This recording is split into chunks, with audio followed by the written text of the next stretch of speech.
नमस्कार दोस्तों, स्वागत है आप सबका मेरे चैनल स्टोरी स्टेशन हिंदी पर। दोस्तों, आज जो कहानी मैं आपके लिए लेकर आई हूँ उसे सुनकर आपकी रूह कांप जाएगी। एक पिता अपनी बेटियों के लिए वो मजबूत दीवार होता है जिसे पार करना दुनिया के किसी भी तूफान के लिए नामुमकिन होता है। पर क्या हो जब वही दीवार खुद ढह जाए और अपनी ही बेटियों की इज्जत का सौदा कर ले। आज की ये घटना एक ऐसे लालची पिता की है जिसने चंद रुपए के लिए अपने खून के रिश्तों को ही कलंकित कर दिया। चलिए शुरू करते हैं आज की ये बहुत ही दर्दनाक कहानी। एक छोटा सा गांव था जहां रामपाल नाम का एक आदमी रहता था। रामपाल पेशे से मजदूरी करता था, पर उसे एक बहुत ही बुरी लत थी शराब की। रामपाल की पत्नी उसे कई साल पहले छोड़कर इस दुनिया से चली गई थी।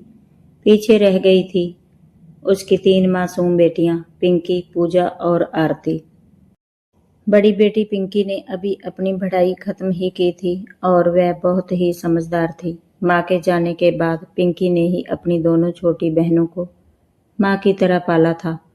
घर में गरीबी बहुत थी, पर पिंकी हमेशा यही कोशिश करती कि उसकी बहनें कभी भूखी न सोएं। रामपाल दिन भर जितना कमाता, शाम को उसका ज्यादातर हिस्सा शराब के ठेके पर उड़ा देता। इस वजह से घर में अक्सर झगड़े होते और दाने दाने के लिए तंगी रहती थी। गांव का ही एक रईस और दबंग आदमी था जिसका नाम था सूरजमल। सूरजमल के पास बहुत पैसा था, पर उसका चरित्र बहुत ही खराब था। उसकी नजर हमेशा गांव की मासूम लड़कियों पर रहती थी। एक दिन रामपाल काम की तलाश में सूरजमल के पास गया। सूरजमल ने रामपाल की मजबूरी और उसकी शराब की लत को भांप लिया। उसने रामपाल को काम तो दे दिया, पर उसके मन में एक बहुत ही गंदी योजना चल रही थी। एक शाम सूरजमल ने रामपाल को बुलाया और कहा, रामपाल, आज तुम काम पर मत आओ।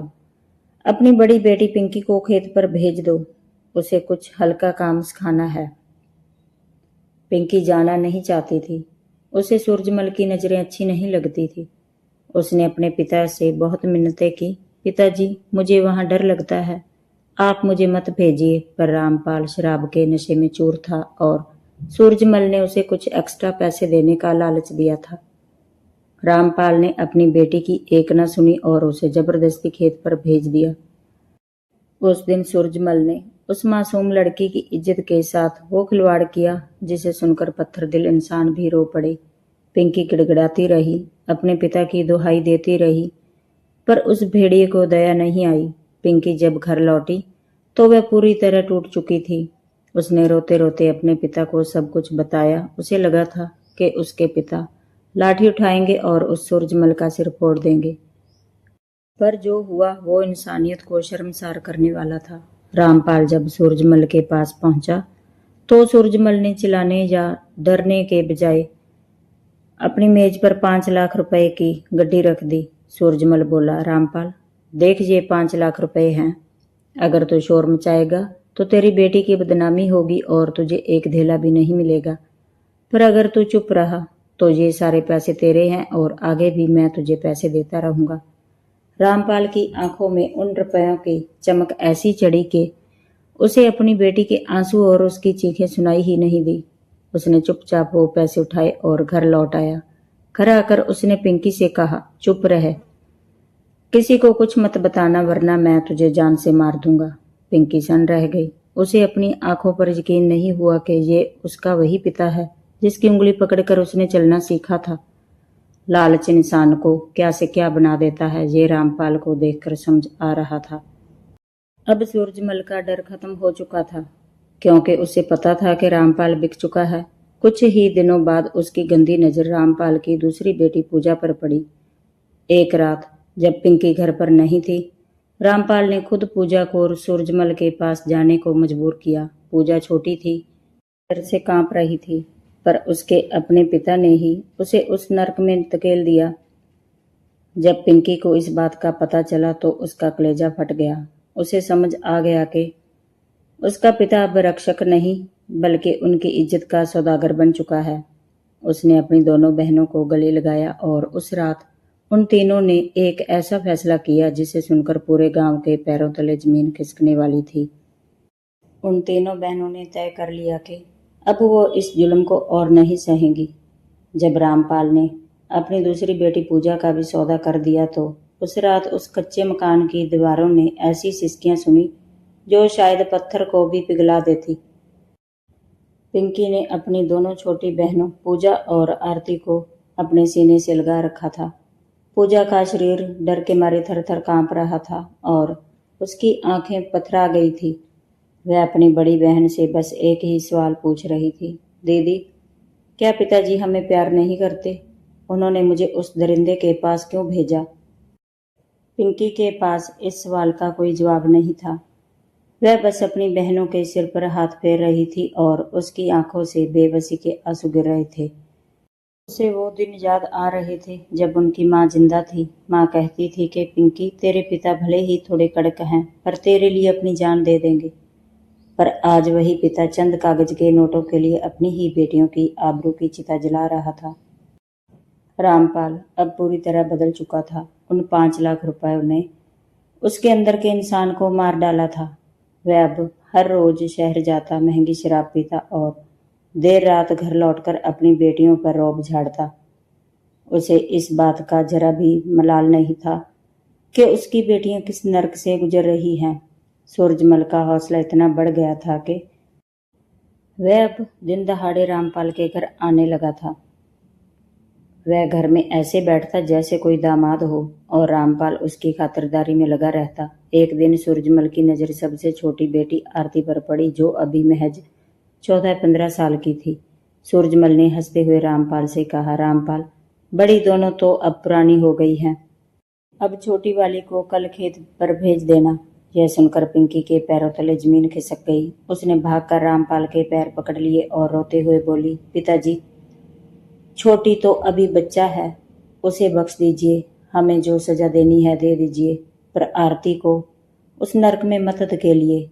पर रामपाल पर तो जैसे शैतान सवार था। उसने अपनी ही बेटी को जोरदार लात मारी और चिल्लाकर बोला, चुप रह, तेरी वजह से मुझे इतने पैसे मिल रहे हैं कि हमारे साथ पुश्तें बैठकर खाएंगी। कल आरती जाएगी और यही मेरा आखिरी फैसला है। उस रात पिंकी ने अपनी बहनों की आंखों में वो खौफ देखा जो मौत से भी बदतर था। आरती कोने में दुबकी रो रही थी। पिंकी को समझ आ गया कि अगर आज उसने कुछ नहीं किया तो उसकी छोटी बहन की जिंदगी भी उसी आग में झुलस जाएगी जिसमें वह और पूजा जल रही थी। पिंकी ने उस अंधेरी रात में अपनी दोनों बहनों का हाथ थामा और घर के पीछे वाले हिस्से में ले गई। पिंकी ने कड़े स्वर में कहा, पूजा, आरती, अब रोने का वक्त निकल गया है। तो पिता हमारी इज्जत का रक्षक होना चाहिए था, वही हमारा सौदागर बन गया है। अगर कल सूरजमल यहाँ आया तो हम तीनों में से कोई जिंदा नहीं बचेगा। या तो हम खुद को खत्म कर ले या फिर उस जुल्म को खत्म कर दें जिसने हमारी जिंदगी उजाड़ी है। आरती और पूजा ने अपनी बड़ी बहन की आंखों में वो चिंगारी देखी जो उन्होंने पहले कभी नहीं देखी थी। तीनों बहनों ने मिलकर एक ऐसी योजना बनाई जिसे सोचकर ही रूह कांप जाए। उन्होंने घर में रखे मजदूरी के औजार, कुल्हाड़ी और दरांती को साफ किया। उनके हाथों में कंपन तो था पर मन में अपने स्वाभिमान को बचाने की आग भड़क रही थी।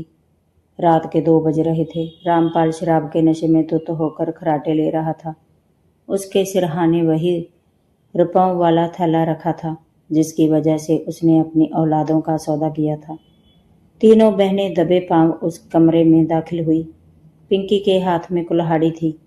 उसने एक बार अपनी बहनों की तरफ देखा, उनकी आंखों में अपनी उजड़ी हुई इज्जत का दर्द देखा और फिर उस खामोश रात में एक ऐसी चीख गूंजी जिसने पूरे गांव के सन्नाटे को चीर दिया।